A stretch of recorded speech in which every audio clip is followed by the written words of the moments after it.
بسم اللہ الرحمن الرحیم الحمدللہ والصلاة والسلام علی رسول اللہ۔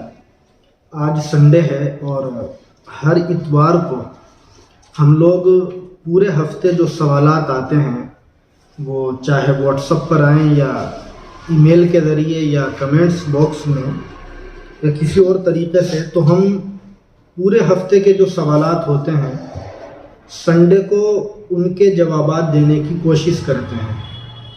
اور اس کی وجہ یہ ہے کہ جو لوگ ہم سے جڑے ہوئے ہیں تو ظاہر سی بات ہے ان کے ذہنوں میں کچھ نہ کچھ سوالات آتے ہی رہتے ہیں، تو ان کے جوابات قرآن و حدیث کی روشنی میں دینا یہ ہماری ذمہ داری بھی بنتی ہے۔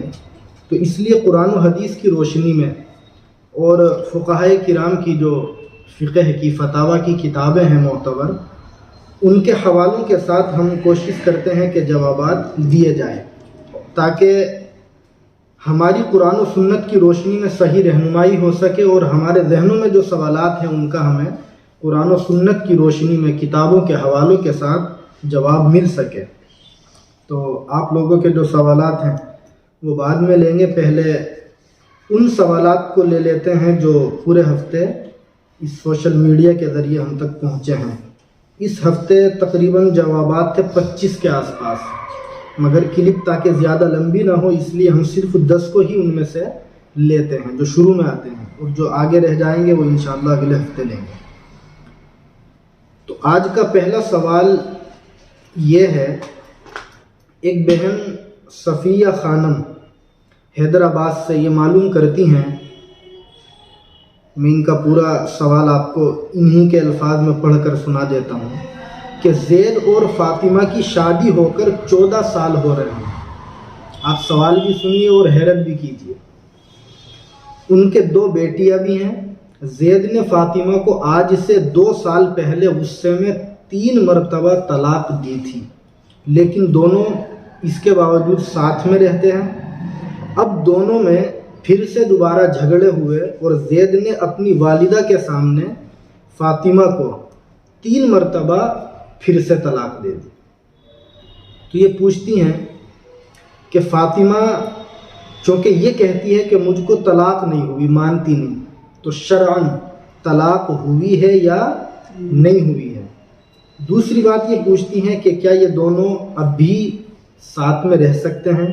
اسی طرح اگر طلاق ہو گئی ہے، ان کو بھی لگ رہا ہے کہ ہو ہی گئی، تو کیا ان بچوں کی خاطر یہ دونوں ایک گھر میں ساتھ رہ سکتے ہیں؟ تو دیکھیے گا، جواباً عرض یہ ہے کہ جب شوہر نے اپنی وائف کو طلاق دے دی اور وہ بھی 3 طلاق، تو آپ سب جانتے ہیں قرآن کریم میں اللہ تعالیٰ نے سورہ بقرہ کی آیت نمبر 230 کے اندر ارشاد فرمایا، فَإِن طَلَّقَهَا فَلَا تَحِلُّ لَهُ مِن بَعْدُ حَتَّى تَنكِحَ زَوْجًا غَيْرَهُ، کہ اگر آدمی 2 طلاقوں کے بعد مزید 1 طلاق دے دے، یعنی 3 طلاق کوئی آدمی اپنی بیوی کو دے دے، تو نکاح ان کا ٹوٹ جاتا ہے۔ اب شرعاً جو شرعی حلالہ ہے اس کے بغیر یہ دونوں آپس میں as a husband and wife نہیں رہ سکتے۔ اور انہوں نے چونکہ ذکر کیا کہ وہ ساتھ رہتے ہیں، اس کے باوجود تو ہم یاد رکھیں کہ جو لوگ شادی کے بعد اپنی بیویوں کو طلاق دے دیتے ہیں اور پھر ایسے ہی ساتھ میں رہتے ہیں تو یہ گناہ ہے، جائز نہیں ہے، یہ حرام ہے شرعاً، اس لیے کہ طلاق کے ذریعے نکاح ٹوٹ جاتا ہے۔ اب کون سی طلاق سے ٹوٹتا ہے اور اس کی کیا کنڈیشنز ہیں، اس کے کیا مسئلے ہیں، تو وہ علماء بتلاتے رہتے ہیں۔ تو بہرحال اس سوال کا جواب یہی ہے کہ چونکہ ان کا نکاح ٹوٹ چکا ہے اس لیے ان کا ساتھ میں رہنا جائز نہیں ہے، گناہ کی بات ہے۔ اسی طرح دوسری بات انہوں نے پوچھی کہ بچوں کی خاطر یہ دونوں ساتھ میں رہ سکتے ہیں یا نہیں، تو اس کا جواب بھی یہی ہے کہ بچوں کی خاطر یہ دونوں ساتھ میں as a husband and wife نہیں رہ سکتے کیونکہ نکاح ان کا ٹوٹ چکا ہے۔ البتہ بچوں کی پرورش کی خاطر، کیونکہ بچپن میں بچوں کو ضرورت ہوتی ہے ماں کی، چھوٹے بچے ہوں تو دودھ کی بھی ضرورت ہوتی ہے، اس معنی کر یہ الگ کسی کمرے میں یا الگ کسی گھر میں رہے اور دونوں آپس میں شوہر بیوی والا تعلق قائم نہ کرے. اگر کریں گے تو گنہگار ہوں گے چونکہ نکاح ٹوٹ چکا ہے. دوسرا سوال ثانیہ جمیل دلی سے یہ کرتی ہیں کہ اگر کسی کو جسم کے کسی عضو میں کوئی تکلیف ہو اور وہ صدقے میں انڈا دے تو کیا یہ بات شرعاً درست ہے؟ دیکھیے گا، ہم یہ سمجھیں کہ قرآن کریم نے صدقے کی بڑی فضیلتیں بیان فرمائی ہیں. چنانچہ سورہ بقرہ کی آیت نمبر 261 میں اللہ تعالیٰ نے ارشاد فرمایا کہ مثل الذین ينفقون اموالهم فی سبیل اللہ کمثل حبہ. آگے لمبی آیت ہے جس کا مفہوم یہ ہے کہ ان لوگوں کی مثال جو اپنے مالوں کو اللہ کے راستے میں خرچ کرتے ہیں اس دانے کی طرح ہے جس نے 7 بالیوں کو اگایا اور فی کل سنبلۃ مئۃ حبہ، ہر بالی کے اندر 100 دانے ہیں. اب اس کی تفسیر میں مفسرین یہ لکھتے ہیں کہ اگر کوئی آدمی ثواب کی نیت سے اللہ کو راضی کرنے کے لیے 1 روپیہ بھی اللہ کے راستے میں صدقہ کرتا ہے تو اللہ تعالیٰ اس کو 70 گنا اور یوں بھی کہہ سکتے ہیں ہم 100 گنا زیادہ ثواب عطا فرماتے ہیں. بلکہ کتنا زیادہ عطا فرماتے ہیں قرآن نے اسی آیت میں بتلایا، واللہ یضاعف لمن یشاء. اللہ جس کے لیے چاہتے ہیں ثواب کو اور 2 گنا اور 4 گنا اور بڑھا دیتے ہیں. لیکن بڑھتا کب ہے؟ جب ہمارے دل کا جو ارادہ ہے وہ بالکل درست ہو، یعنی ہماری نیت صرف اللہ کو راضی کرنے کی. نیت کے اندر جتنا خلوص ہوگا اتنا ہی ثواب ہمارا بڑھ جائے گا. تو صدقے کی بڑی فضیلتیں قرآن نے بتلائی، اللہ کے نبی نے بھی بیان فرمائی. ایک حدیث میں یہ ہے کہ صدقے کرنے سے بلائیں اور مصیبتیں ختم ہو جاتی ہیں اور اللہ کا جو غضب ہے، غصہ ہے، وہ ختم ہو جاتا ہے. تو صدقہ کرنا اچھی بات ہے. اگر کوئی بیماری ہمیں آ جائے تو ہم صدقہ کریں، لیکن انڈے کو خاص کر لینا یا کسی خاص قسم کے صدقے کو اپنے اوپر لازم کر لینا یہ مناسب نہیں. بلکہ ہم دیکھیں کہ کوئی آدمی ضرورت مند ہے، غریب ہے، تو اس کو جس چیز کی ضرورت ہے ہم اللہ کو راضی کرنے کے لیے اسے وہ چیز دے دیں تو انشاءاللہ یہ صدقہ ہمارا سب سے اعلیٰ درجے کا کہلائے. مگر نیت صرف اللہ کو راضی کرنے کی ہو، دکھلاوا اور ریاکاری نہ ہو. اور کتنی اعلیٰ درجے کی اللہ کی رضا والی نیت، تو اس کا اندازہ لگائیں. بخاری شریف کی روایت 629 نمبر کی. اللہ کے نبی علیہ السلام نے ارشاد فرمایا 7 لوگ وہ ہیں جن کو قیامت کے دن اللہ تعالیٰ اپنی رحمت کا سایہ نصیب فرمائیں گے جب اس کے سایہ کے علاوہ کوئی سایہ نہیں ہوگا. ان میں آپ نے فرمایا رجل تصدق اخفا حتی لا تعلم شمالہ ما تنفق یمینہ، کہ وہ آدمی بھی وہاں ہوگا جو اس طریقے سے خرچ کرے کہ اگر اس نے اپنے دائیں ہاتھ سے خرچ کیا ہے تو بائیں کو اور بائیں سے خرچ کیا ہے تو دائیں کو پتہ بھی نہ چلے. اب غور کریں، پتہ تو چلتا ہی ہے لیکن یہ بتلا دیا گیا کہ تمہاری نیت صرف اللہ کو راضی کرنے کی ہو، ریاکاری اور دکھلاوے کی نہ ہو. تیسرا سوال منتظمہ لونی سے یہ کرتی ہیں کہ سفر معراج کی تاریخ کیا ہے. یہ سوال اس لیے ان کے ذہن میں آیا ہوگا کہ رجب کا مہینہ چل رہا ہے اور اسی مہینے میں مشہور ہے کہ اللہ کے نبی علیہ السلام کو سفر معراج پر اللہ نے بلوایا تھا. تو دیکھیے گا اس سوال کے جواب میں دارالعلوم دیوبند نے جو فتویٰ لکھا ہے اور جو جواب دیا ہے اس کا خلاصہ میں ذکر کروں. یہ ہے کہ معراج کی تاریخ اور مہینے کے سلسلے میں روایتیں مختلف ہیں، یعنی کس تاریخ کو ہوئی، کس مہینے میں ہوئی اور کس دن میں ہوئی، اس میں مختلف روایتیں ہیں. چنانچہ ایک روایت یہ ہے کہ 10 ہجری کو معراج ہوئی، یعنی اس وقت میں جس وقت اللہ کے نبی علیہ السلام کی عمر تقریباً 50 سال سے، یاد بھی رکھیں آپ لوگ یہ بات. اور دوسری روایت اس میں یہ ہے کہ ہجرت سے 6 مہینے پہلے یا 8 مہینے پہلے آپ کو سفر معراج پر بلایا گیا. اور تیسری روایت یہ ہے کہ ہجرت سے 3 سال پہلے آپ علیہ السلام کو سفر معراج پر بلایا گیا، اور اس قول کو زیادہ راجح کہا گیا، یعنی زیادہ درست بات یہ والی ہے. لیکن صحیح طور سے کہ کس مہینے میں ہوئی، کس دن میں ہوئی، کس تاریخ میں ہوئی، کوئی بات فکس نہیں ہے، اختلاف ہے. البتہ جو سب سے زیادہ مشہور قول ہے وہ 27 رجب کا ہے کہ 27 رجب کو اللہ تعالیٰ نے آپ علیہ السلام کو معراج کے سفر پر بلوایا تھا.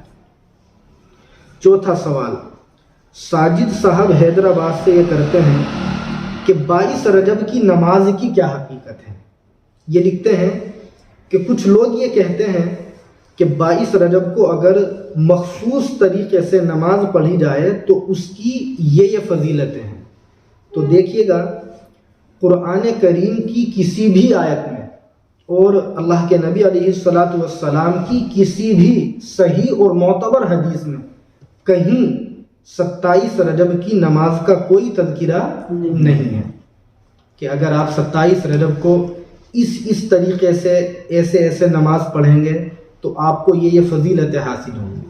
البتہ نفل نماز ہم 27 رجب کو بھی پڑھ سکتے ہیں اور 27 رجب کے علاوہ باقی مہینے کے کسی بھی دن میں اور سال کے کسی بھی دن میں کسی بھی وقت میں پڑھ سکتے ہیں. بس یہ ہے کہ وہ مکروہ وقت نہیں ہونا چاہیے. تو یہ جو بات آج کل سوشل میڈیا پر بھی بہت تیزی سے وائرل ہوتی ہے کہ 27 رجب کو آپ اسی طریقے سے نماز پڑھیں تو یہ فضیلتیں مل جائیں گی، یہ سب من گھڑت باتیں ہیں.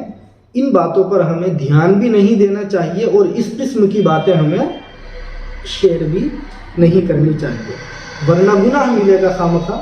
آپ کو وہ روایت یاد ہوگی، اللہ کے نبی علیہ السلام نے ارشاد فرمایا، بخاری کی روایت ہے، من احدث فی امرنا ھذا ما لیس منہ فہو رد، کہ جو ہماری شریعت میں، ہمارے اس دین میں کوئی نیا طریقہ شروع کرے گا تو اس کو رد کر دیا جائے گا، اس کو ایکسیپٹ نہیں کیا جائے گا. تو یہ اسی قسم کی من گھڑت بات ہے، کہیں سے اس کا ثبوت نہیں ہے.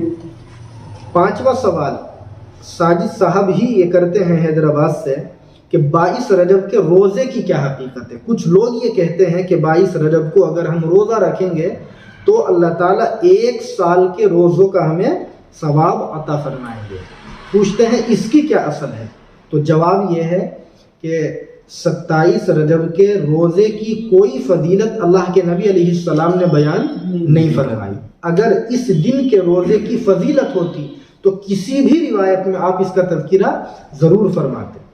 جیسے آپ نے رمضان کے روزوں کی فضیلتیں بیان فرمائی، اس کے علاوہ یوم عاشورہ کے روزے کی فضیلتیں بیان فرمائی، اور بھی جو نفلی روزے ہیں ان کی فضیلتیں بیان کی ہیں، لیکن 27 رجب کے روزے کا کہیں بھی کسی کتاب میں تذکرہ نہیں ملتا.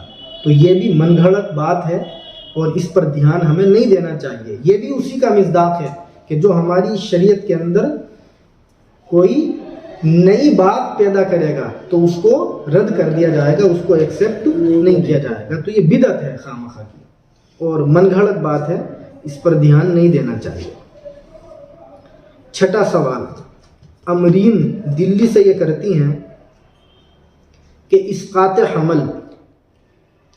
حمل کا مطلب مس کیریج، جو بچے کو ختم کروا دیتے ہیں کسی مجبوری کے درجے میں یا ویسے ہی، تو اس کے بعد جو عورت کو بلیڈنگ ہوتی ہے، خون آتا ہے، اس کا کیا حکم ہے؟ کیا وہ نفاس کا خون کہلائے گا یا حیض کا؟ اس حالت میں عورت نماز پڑھے گی یا نہیں پڑھے گی؟ تو دیکھیے گا اس سوال کے جواب میں دارالعلوم دیوبند نے تفصیل کے ساتھ یہ فتویٰ لکھا ہے، اور یہ بڑا ضرورت کا مسئلہ ہے، توجہ سے آپ سنیں کہ اگر کسی عورت کا حمل ضائع ہو جائے تو اس صورت میں جو خون آتا ہے اس کا حکم یہ ہے کہ اگر بچے کے اعضاء میں سے، جو پارٹس آف باڈی ہوتے ہیں، ان میں سے کسی عضو کی بناوٹ ہو چکی تھی تو یہ خون جو آئے گا یہ نفاس کا کہلائے گا، ورنہ بیماری کا کہلائے گا. اس کی اور تفصیل یہ ہے کہ عام طور سے بچے کی جو ماں کے پیٹ میں بناوٹ ہوتی ہے، جو اس کے پارٹس آف باڈی بنتے ہیں، تو وہ 4 مہینے میں بن جاتے ہیں۔ تو اس لیے فقہا نے یہ لکھا ہے کہ 4 مہینے پورے ہونے پر یا 4 مہینے پورے ہونے کے بعد اگر حمل کسی نے اپنا ختم کروایا ہے یا خود سے ہوا ہے تو اس کے بعد میں جو بلیڈنگ ہوگی عورت کے، جو خون آئے گا، وہ نفاس کا کہلائے گا۔ نفاس کا مطلب جو بچے کی پیدائش کے بعد میں خون آتا ہے تو اس کا جو حکم ہے وہی اس خون کا حکم ہوگا۔ آپ جانتے ہیں اس کے بارے میں کہ اس کی اقل مدت یعنی کم سے کم لمٹ کچھ نہیں ہے، البتہ اس کی جو زیادہ سے زیادہ لمٹ ہے، میکسیمم مدت، وہ ہے 40 دن۔ تو یہ عورت جب تک وہ خون آتا رہے، 40 دن تک اگر آئے گا تو نماز نہیں پڑھے گی۔ اس میں بھی یہ تفصیل ہے کہ اگر اس عورت کی پہلے سے کوئی عادت متعین ہے اور اس کے اندر خون بند ہوا ہے تو اس کے بعد یہ نہا کر کے نماز وغیرہ پڑھ لے، اور اگر 40 دن کے بعد میں بھی یہ خون آگے بڑھ جاتا ہے تو پھر یہ نماز پڑھتی رہے گی، چونکہ وہ بیماری کا خون کہلائے گا۔ اسی میں دوسرا آپشن، اگر 4 مہینے مکمل ہونے سے پہلے یہ حمل ختم ہوا ہے یا کروایا گیا ہے تو اس حمل کے ساقط ہونے کا کوئی اعتبار نہیں ہے، یعنی اس سے اس عورت کی عدت بھی نہیں گزرے گی۔ عدت کے نہ گزرنے کا مطلب اس کو ایسے سمجھیں کہ اگر یہ عورت پریگنینٹ تھی اور اس کو شوہر نے طلاق دے دی یا اس کے آدمی کا انتقال ہو گیا تو اس کی عدت کیا ہے؟ یہ اپنے بچے کو جنم دے دے۔ اب 4 مہینے سے پہلے کیا ہوا؟ بچہ ختم ہو گیا۔ تو اب چونکہ 4 مہینے سے پہلے ہی بچہ ضائع ہوا ہے، اس لیے اس سے اس عورت کی عدت پوری نہیں ہوگی۔ اور آگے لکھا کہ اس کے بعد میں جو خون آئے گا، یعنی 4 مہینے سے پہلے اگر یہ کام ہوا ہے اور پھر خون آیا ہے تو یہ خون نفاس کا نہیں کہلائے گا، یعنی وہ خون نہیں کہلائے گا جو خون عورت کے بچہ پیدا ہونے کے بعد میں آتا ہے۔ اب اس میں ہم یہ دیکھیں گے کہ اس خون کو آئے ہوئے کتنے دن ہو گئے۔ فقہا لکھتے ہیں کہ اگر کم از کم 3 دن تک خون آیا، چونکہ حیض کی کم سے کم مدت 3 دن ہے، اور اس سے پہلے یعنی خون آنے سے پہلے ایک مکمل طہر یعنی پاکی کا جو پیریڈ ہے وہ گزر چکا ہے، تو یہ خون منتھلی پیریڈ والا کہلائے گا، یعنی حیض کا کہلائے گا۔ اور ظاہر سی بات ہے کہ حیض کا خون آنے کے بعد عورت نماز نہیں پڑھتی، اللہ نے نمازوں کو معاف فرمایا۔ اور آگے لکھا کہ اگر حمل ضائع ہونے کے بعد 3 دن سے کم خون آیا تو چونکہ حیض کا خون 3 دن سے کم نہیں ہوتا، اس کی کم سے کم مدت 3 دن ہے، اس لیے یہ خون حیض کا نہیں کہلائے گا بلکہ یہ بیماری کا خون ہوگا، اور اس کنڈیشن میں عورت کے لیے نماز کا پڑھنا لازم اور ضروری ہوگا۔ تو یہ پوری تفصیل سے وضاحت فقہا نے اس سوال کے جواب میں لکھی ہے۔ 7واں سوال یہ ہے، ایک بہن جے پور راجستھان سے معلوم کرتی ہے، یہ سوال ان کا خواب کی تعبیر سے متعلق ہے کہ میرے کزن بھائی کا کچھ دنوں پہلے انتقال ہوا تھا، تو میں نے اذان کے وقت خواب میں دیکھا کہ ان کے ہاتھ میں قرآن کریم کے کچھ پارے ہیں اور وہ یہ کہہ رہے ہیں کہ میں ان پاروں کو مسجد میں رکھنے جا رہا ہوں، تو اس خواب کی تعبیر کیا ہوگی؟ دیکھیے گا، خواب کی تعبیر سے متعلق یوں تو تفصیل سے بات کرنی چاہیے، لیکن بس اتنا ذہن میں رکھیں کہ سچے خواب جو ہے یہ اچھے کہلاتے ہیں، اور خواب ہوتے ہیں 3 طرح کے، الرؤیا ثلاثہ۔ اللہ کے نبی علیہ السلام نے فرمایا کہ خواب کی 3 قسمیں ہیں۔ ایک وہ خواب جو بشرا من اللہ کہلاتا ہے، یعنی اللہ کی طرف سے خوشخبری والا خواب، جیسے کبھی کبھی ہم دیکھتے ہیں کہ ہم حج پہ جا رہے ہیں، عمرے پہ جا رہے ہیں، یا گھر میں شادی ہو رہی ہے یا کوئی بچہ پیدا ہوا، تو یہ کیا ہے؟ خوشخبری والے خواب۔ اور دوسری قسم آپ نے بتلائی کہ تخویف من الشیطان، شیطان کا ڈراؤنی خواب۔ آپ نے دیکھا ہوگا کبھی کبھی خواب میں ہم دیکھتے ہیں کہ صاحب ہم کہیں سے گرے اور مر گئے، کسی نے ہمیں حملہ کیا اور ہمیں شہید کر دیا، یہ سب چیزیں خواب میں ڈر جاتے ہیں سوتے سوتے، تو یہ شیطان کے ڈراؤنے خواب ہوتے ہیں۔ تیسرے بتلایا حدیث النفس، دل کی بات۔ کبھی کبھی آپ نے دیکھا ہوگا کہ ہم کسی چیز کے بارے میں سوچتے رہتے ہیں، مائنڈ میں کچھ نہ کچھ چل رہا ہوتا ہے، وہی چیز ہم جب سوتے ہیں تو سپنے میں آ جاتی ہے۔ تو ان تینوں میں سے جو پہلی قسم ہے بشرا من اللہ، اس خواب کی تعبیر ہوتی ہے، اور تعبیر کے سب سے بڑے امام گزرے ہیں علامہ ابن سیرین رحمۃ اللہ علیہ، نام یاد رکھیں گے، علامہ ابن سیرین۔ تو انہوں نے جو خواب کی تعبیر کے اصول لکھے ہیں، ان کی روشنی میں اس بہن کے اس خواب کی تعبیر یہ ہے کہ ان کو چاہیے کہ اپنے اس بھائی کے ایصال ثواب کے لیے، اس کو ثواب پہنچانے کے لیے قرآن کریم کے اندر یا تو پارے رکھوا دیں یا قرآن رکھوا دیں یا ان کے نام سے صدقہ کرے، تو انشاءاللہ ان مرحوم صاحب کو اس کا بینیفٹ ملے گا، فائدہ پہنچے گا۔ دوسرا خواب ان کا یہ ہے کہ میں نے خواب میں سورہ بنی اسرائیل کو دیکھا، تو اس کی تعبیر کیا ہوگی؟ سورہ بنی اسرائیل آپ جانتے ہیں 15ویں پارے کی جو سب سے پہلی سورت ہے وہ سورہ بنی اسرائیل ہے، سورہ اسراء بھی اس کو کہا جاتا ہے۔ تو علامہ ابن سیرین رحمۃ اللہ علیہ نے ان کی کتاب تعبیر الرؤیا، عربی کی بڑی مشہور کتاب ہے ان کی، اردو میں بھی اس کا ٹرانسلیشن ہوا ہے، تو اس میں وہ لکھتے ہیں کہ خواب میں اگر کوئی شخص سورہ بنی اسرائیل کو دیکھے تو اس کی مختلف تعبیریں ہیں۔ پہلی تعبیر انہوں نے یہ لکھی ہے کہ کوئی نہ کوئی آدمی خواب دیکھنے والے پر تہمت لگائے گا جو ان کے اپنے ملنے والوں میں سے ہی ہوگا، لیکن کچھ دنوں کے بعد وہ تہمت ان سے ختم ہو جائے گی، اللہ ان کو باعزت بری فرمائیں گے۔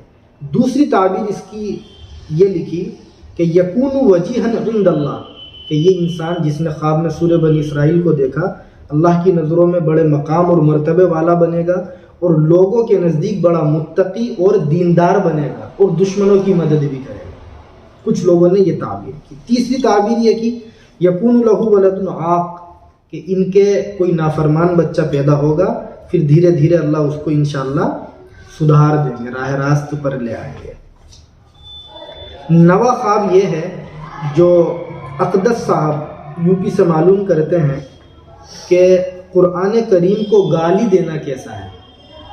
سوال بھی عجیب و غریب ہے، تو جواباً عرض یہ ہے کہ گالی دینا مسلمان کے لیے کسی کو بھی جائز نہیں۔ آپ لوگوں نے ایک دن حدیث یاد کی تھی بخاری شریف کی 48 نمبر کی، کیا تھی وہ روایت؟ مسلمان کا گالی دینا فسق ہے، گناہ ہے، سباب المسلمی فسوق۔ تو جب کسی مسلمان کا کسی انسان کو گالی دینا جائز نہیں ہے، گناہ کی بات ہے، تو قرآن کریم تو اللہ کی سب سے عظمت والی کتاب ہے، اس کو برا بھلا کہنا، گالی دینا کیسے جائز ہو جائے؟ 10واں سوال یہ ہے کہ اجتماعی قرآن خوانی کرنا کیسا ہے؟ اجتماعی کا مطلب سمجھتے ہیں، کچھ لوگ ایک جگہ اکٹھے ہوئے اور قرآن خوانی چل رہی ہے، تو یہ شرعاً کیسا ہے، مناسب ہے یا نہیں؟ دیکھیے گا سیم اسی سوال کے جواب میں دارالعلوم دیوبند کے دارالافتاء نے یہ فتویٰ لکھا ہے کہ اجتماعی مروجہ قرآن خوانی کا حکم یہ ہے کہ یہ خرابیوں پر مشتمل ہونے کی وجہ سے لائق ترک ہے، یعنی اس زمانے کے اندر جو رائج ہے قرآن خوانی، اس کے اندر چونکہ بہت ساری خرابیاں ہیں، اس لیے اس کو ہمیں چھوڑ دینا چاہیے۔ یہ فتویٰ ہے دارالعلوم۔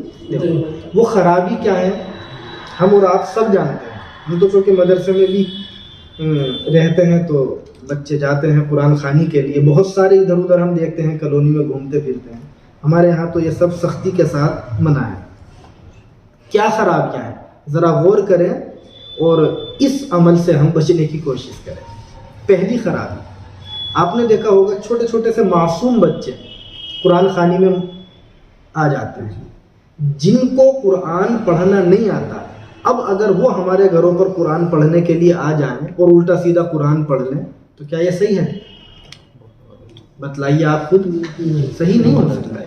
دوسری خرابی، وہ بچے جو معصوم ہوتے ہیں بہت چھوٹے چھوٹے، وہ چھوڑ کر بس جلدی بازی میں کہ کسی طرح پورا ہو جائے اور ہم یہاں سے فری ہوں، چھوڑ کر پڑھتے ہیں، اور قرآن کو بے ادبی کے ساتھ چھوڑ کر الٹا سیدھا پڑھنا یہ بھی جائز نہیں ہے۔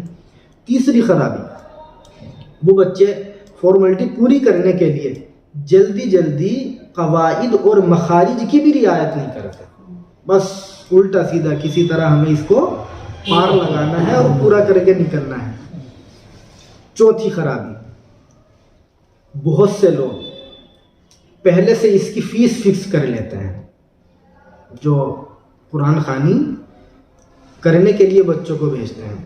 ایک دن کی بات میں آپ کو بتلاؤں، میں مسجد میں جب بیان کرنے کے لیے پہنچا جمعے کے دن، تو وہاں ایک باضابطہ پورا پرچہ رکھا ہوا تھا، اس پر بہت ساری باتیں تھیں اور نیچے لکھا ہوا تھا کہ قرآن خوانی کے لیے دکان یا مکان میں سمپرک کریں۔ تو میں نے کسی اور ٹاپک پر تقریر کرنی تھی، لیکن اس دن اسی پر بات کی، آپ لوگ ہوں گے اس میں نے سختی سے یہ سب باتیں کی کہ اگر پہلے سے ہم صرف قرآن پڑھنے کی فیس فکس کر لیں تو یہ جائز نہیں ہے، یہ بھی ایک خرابی ہے۔ اور حیرت یہ ہے کہ ایسے لوگ مارکیٹ میں بڑی تعداد میں موجود ہیں، ان کو سمجھائیں ہم کہ بھئی یہ سب جائز نہیں ہے۔ اور پانچویں خرابی، جو اس زمانے کی میں بڑی اہم خرابی سمجھتا ہوں، بچوں کے ساتھ جن بچوں کو ہم بلاتے ہیں یہ حقوق العباد کی حق تلفی بھی ہے۔ کیسے؟ ماں باپ نے بچوں کو بھیجا تھا قرآن پڑھنے کے لیے مدرسے، آپ نے اس چھوٹے سے بچے کے ہاتھ میں قرآن کے پارے پکڑا کے کسی کے گھر قرآن پڑھنے کے لیے بھیج دیا، تو جتنی دیر میں یہ بچہ مدرسے میں رہ کے قرآن کریم پڑھتا، یاد کرتا، اپنا سلیبس پورا کرتا، تو اتنی دیر میں آپ بتلائیے اس بچے کو جو ہم نے باہر بھیجا ہے یہ اخلاقاً صحیح ہے؟ ہم اپنے بچوں کو بھیج دیں گے اس طرح سے؟ تو اس معنی کر اجتماع ایک سورہ یاسین کرنا، وہ بھی سب غلط ہے۔ دارالعلوم دیوبند نے باضابطہ یہ لکھا ہے کہ انفرادی طور سے جب موقع ملے ہم خود اکیلے اپنے گھر میں قرآن کریم پڑھیں اور میت کو اس کا ثواب پہنچائیں، یا صدقہ کریں، خیرات کریں، یا کچھ اور کریں بھلائی کا کام، اور اس کا اپنے مرحوم کو ہم ثواب پہنچائیں۔ لیکن یہ جو اجتماعی قرآن خوانی ہے صاحب بہت زیادہ مناسب نہیں ہے، اسی لیے لائق ترک اس کو دارالعلوم نے لکھا کہ اسے چھوڑنا چاہیے اور ہمیں اس سے بچنا چاہیے۔ اور کتنے افسوس کی بات ہے، آپ غور کریں، قرآن خوانی کے لیے ہم نے بچے بلوا لیے ہیں، بچے قرآن پڑھ رہے ہیں اور خود وہاں موبائل میں باتوں میں لگ رہے ہیں، موبائل میں گیم کھیل رہے ہیں۔ یہ کیا طریقہ ہے؟ اللہ ہم نے اپنے گھر میں ایک دن کے لیے بچوں کو قرآن خوانی کے لیے بلوا لیا، نہ خود نماز پڑھتے، نہ خود اپنے گھر میں کبھی قرآن پڑھتے، نہ ہمارے گھر کی خواتین قرآن پڑھتی، تو گھر کے اندر برکت آ جائے گی۔ برکت تو تب آئے گی جب ہم لوگ ڈیلی اپنے گھر کے اندر قرآن پڑھیں۔ تو اس معنی کر ان سب چیزوں سے بچنا چاہیے اور اس طرح سے قرآن خوانی نہیں کروانی چاہیے۔ یہ تو وہ سوالات ہوئے جو ہمیں 10 لینے تھے۔ عظمت نے مجھے ابھی بتلایا کہ ان کے پاس بھی 1-2 سوالات تھے آئے ہوئے۔ سہیل بھائی فرید آباد سے یہ پوچھتے ہیں کہ اونٹ، بھیڑ، دمبا وغیرہ جو جانور ہیں ان کو تو ذبح کیا جاتا ہے، مچھلی کو کیوں ذبح نہیں کیا جاتا؟ سوال تو بالکل جائز ہے۔ دیکھیے گا، اس سوال کے جواب میں ہم یہ سمجھیں، قرآن کریم نے ہمیں بتلایا حرمت علیکم المیتہ، کہ تمہارے اوپر مردار جو ہے وہ حرام ہے، اسی لیے ہم ان جانوروں کو جو حلال ہیں ذبح کر کے کھاتے ہیں۔ لیکن مچھلی ایک ایسی چیز ہے جس کے بارے میں اللہ کے نبی علیہ السلام کی صحیح حدیث ہے، جس کو امام بیہقی رحمۃ اللہ علیہ نے سنن کبریٰ میں جلد 4 صفحہ 55 پر ذکر کیا۔ آپ نے فرمایا احلت لنا میتتان والدمان، کہ ہمارے لیے 2 مردہ چیزوں کو حلال کیا گیا۔ اما المیتتان فالسمک والجراد، آپ نے فرمایا جو 2 مردہ چیزیں ہمارے لیے حلال کی گئی ہیں ان میں ایک چیز مچھلی ہے اور دوسری چیز ٹڈی ہے۔ تو مچھلی اگر مر جائے تو چونکہ اللہ کے نبی علیہ السلام نے اس کو ان مردار سے الگ کر کے جن کا کھانا جائز نہیں ہے حلال کر دیا، اس معنی کر حدیث کی بنیاد پر ہمارے لیے اس کا کھانا جائز ہے۔ سمجھ میں آ گیا؟ 12واں سوال عظمت صاحب کا یہ ہے کہ تشہد میں جب ہم نماز میں بیٹھتے ہیں تو انگلی اگر کوئی شخص نہ اٹھائے تو اس کی نماز ہوگی یا نہیں ہوگی؟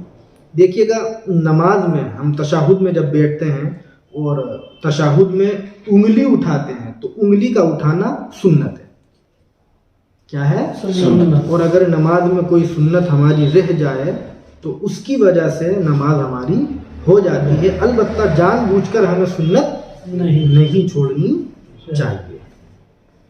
تو آج کے یہ سوالات ہوئے. آپ میں سے بھی کسی کے ذہن میں کوئی بات ہو تو بلا تکلف پوچھیں گے تو آپ روزانہ پوچھ ہی لیتے ہیں. جی میرا پہلا سوال آپ سے یہ ہے کہ جیسے کسی کی شادی ہوتی ہے تو اس کو مہندی لگاتے ہیں اس کے ہاتھوں پہ پوروں پہ, تو لڑکے کے مہندی لگانا جائز ہے کیا؟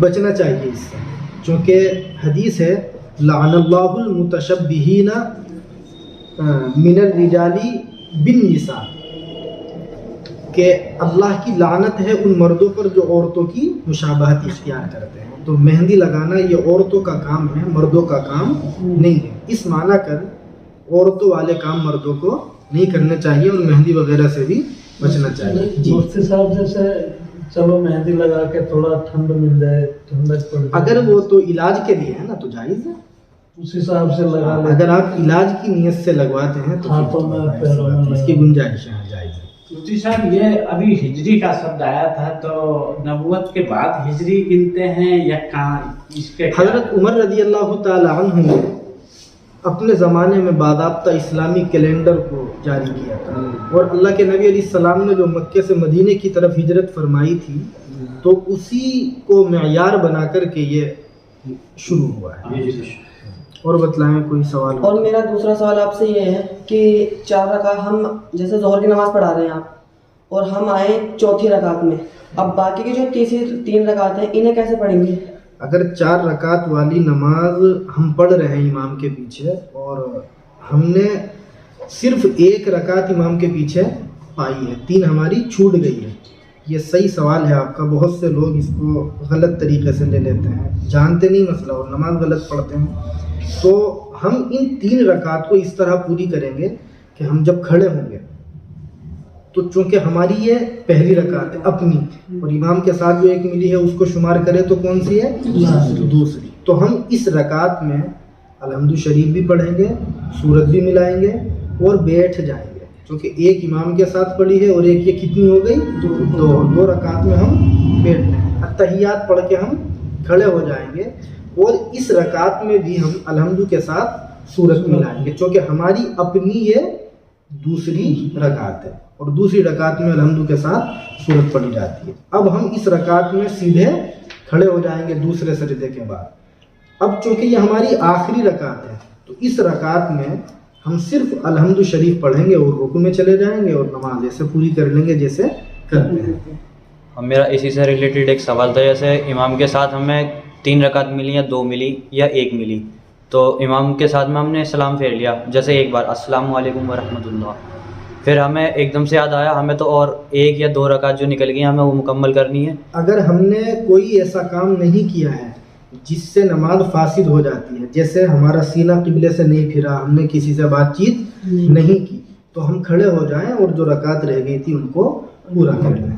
بس باقی انشاءاللہ جو سوالات ہیں ان کو اگلے ہفتے کریں گے تاکہ کلپ زیادہ لمبی نہ ہو جائے. دعا کرے کہ اللہ ہم سب کو دین کی صحیح سمجھ نصیب فرمائے اور اللہ ہم سب کو سنت کے مطابق زندگی گزارنے کی توفیق مرحمت فرمائے.